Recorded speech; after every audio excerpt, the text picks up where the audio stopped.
Hello friends, welcome to our channel effective study. आज के topic में हम भिन्नों के आरोही और अवरोही क्रम ज्ञात करने की एक और ट्रिक देखने वाले हैं। इस ट्रिक का नाम है एलसीएम ट्रिक। इसको हम एक उदाहरण से शुरू करेंगे। जैसे कि हम भिन्न लेते हैं यहाँ पर 3/10, 5/16, 2/7 और 4/13। यहाँ पर हमने ये चार भिन्न लिए हैं और इनका आरोही अवरोही क्रम हम चेक करेंगे। तो उसकी ट्रिक हमारे पास है, यहाँ पर नाम है एलसीएम ट्रिक। पिछले वीडियो में हमने क्रॉस मल्टीप्लिकेशन ट्रिक देखी थी।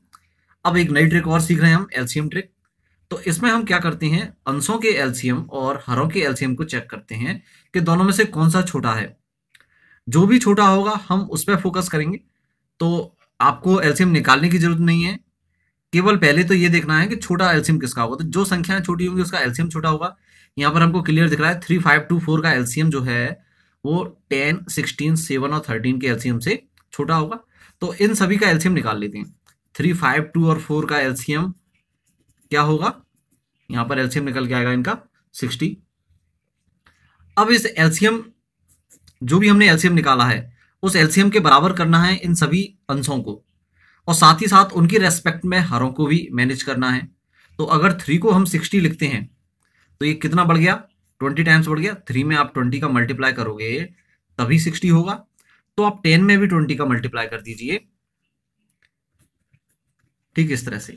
क्योंकि ये 60 कैसे आया, 3 × 20 करने पर आया 60। ठीक है, ऐसे ही इसको भी हम, दूसरी भिन्न को भी हम 60 लिखेंगे।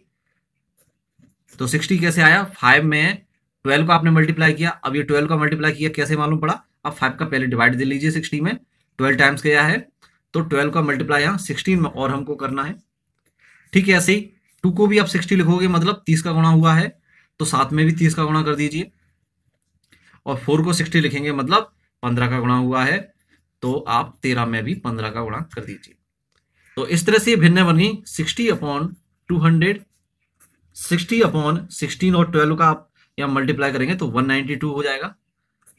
7 और 30 का मल्टीप्लाई करेंगे तो 210 और 13 और 15 का मल्टीप्लाई करेंगे तो 195 हो जाएगा। तो इस तरह से आपको यहाँ पर इन भिन्नों के बजाय ये भिन्न मिल गई, नई भिन्न। अब इन भिन्नों में क्या है, अंश सभी के बराबर हैं। अब अंश बराबर हैं तो समान संख्या में अगर बड़ी संख्या का भाग लगेगा तो आपको वैल्यू कम मिलेगी और छोटी का भाग लगता है तो वैल्यू ज्यादा मिलती है। इसको जैसे कि हम फॉर एग्जांपल यहां समझें कि 60 में अगर हम 4 का डिवाइड देंगे तो 15 मिलता है, लेकिन अगर उसी 60 में हम 5 का डिवाइड देंगे तो 12 मिलेगा। तो मतलब अगर छोटी संख्या का, 5 और 4 में छोटी कौन सी है, 4 है, तो छोटी संख्या का भाग देंगे तो मान अधिक मिलेगा और बड़ी संख्या का भाग देंगे तो मान कम मिलेगा। तो इसीलिए इनमें हम देखेंगे हरों में ये छोटी संख्या कौन सी है, 192 सबसे छोटी है। तो अगर 60 में 192 का भाग देंगे तो आपको मान जो है वो अधिक मिलेगा, क्योंकि ये छोटी संख्या है, छोटी का भाग देने पर मान अधिक मिलता है। तो 60/192 जो है वो सबसे बड़ी हो गई, लार्ज वैल्यू हो गई सबसे बड़ी। और बटे में 210 सबसे बड़ा है, तो 60 में अगर बड़ी संख्या का भाग लगेगा तो मान कम मिलेगा। तो 60/210 जो है वो सबसे छोटी वैल्यू हो गई। तो यदि हम इनको आरोही अवरोही क्रम में अगर बनाते हैं तो मान लीजिए हम आरोही क्रम बताते हैं, बढ़ता हुआ क्रम, आरोही यानी कि असेंडिंग ऑर्डर। तो असेंडिंग ऑर्डर के अकॉर्डिंग सबसे पहले लेते हैं हम सबसे छोटी, फिर उससे बड़ी। तो सबसे छोटी कौन सी होगी, जिसमें बड़ी का भाग लग रहा है, यानी कि 60/210 जो है वो सबसे छोटी है। उससे बड़ी है 60/200, उससे बड़ी है 60/195 और सबसे बड़ी होगी यहां पर 60/192। तो इस तरह से ये हो गया हमारा आरोही क्रम। और इनके बजाय जो संख्या है, वास्तविक संख्या है, आप उनको लिख दीजिए। 60/210 आपको किसकी वैल्यू मिली थी, 2/7 की वैल्यू मिली थी या तीसरे नंबर पे थी। तो 2/7 जो है वो सबसे छोटा है। और 60/200 है 3/10 की वैल्यू। 60/195 है 4/13 की वैल्यू। और 60/192 है 5/16 की वैल्यू, जो कि सबसे बड़ी भिन्न हो गई। तो ये मिल गया आपको आरोही क्रम। एक और एग्जांपल लेते हैं हम यहाँ पर 5/8, 13/16, 7/12 और 19/24। अब इसमें हम देखेंगे कि एलसीएम जो है वो किसका छोटा होगा, हरों का छोटा होगा या अंशों का छोटा होगा। तो जैसे कि हम देखते हैं यहाँ पर अंश जो है वो अभाज्य हैं, 13, 19, 7। तो अभाज्य संख्याओं का एलसीएम हम क्या बताते हैं, जब कुछ भी कॉमन नहीं आता है तो एलसीएम उनका मल्टीप्लाई होता है। तो 5, 7, 13, 19 इनमें से कुछ भी कॉमन नहीं है, तो आप इन सभी का मल्टीप्लाई करोगे तो जाहिर सी बात है एलसीएम जो है वो बहुत अधिक आएगा। जबकि 8, 16, 12 और 24 इनमें कॉमन आ रहा है, तो इनका एलसीएम जो है वो कम आएगा। तो यहां पर हम हरों का एलसीएम लेंगे। तो हरों का एलसीएम हमको कौन सा एलसीएम लेना होता है? छोटा वाला। ये चीज आपको ध्यान देनी है, जो भी छोटा हो, चाहे अंशों का हो चाहे हरों का हो। तो यहां पर हरों का छोटा दिख रहा है, तो हरों का एलसीएम लेंगे हम। 8, 16, 12 और 24 का एलसीएम होगा यहां पर 48। 48 में इन सभी का भाग जा रहा है, तो ये एलसीएम हो गया। तो हरों को आपको 48 बनाना है अब कैसे भी करके। तो 5/8 हर तो 48 बनाना है, तो 48 कैसे बनेगा? 8 में 6 का आप गुणा करोगे, 8 छंग 48, तो अंश में भी आप 6 का गुणा कर दीजिए, 5 गुणित 6।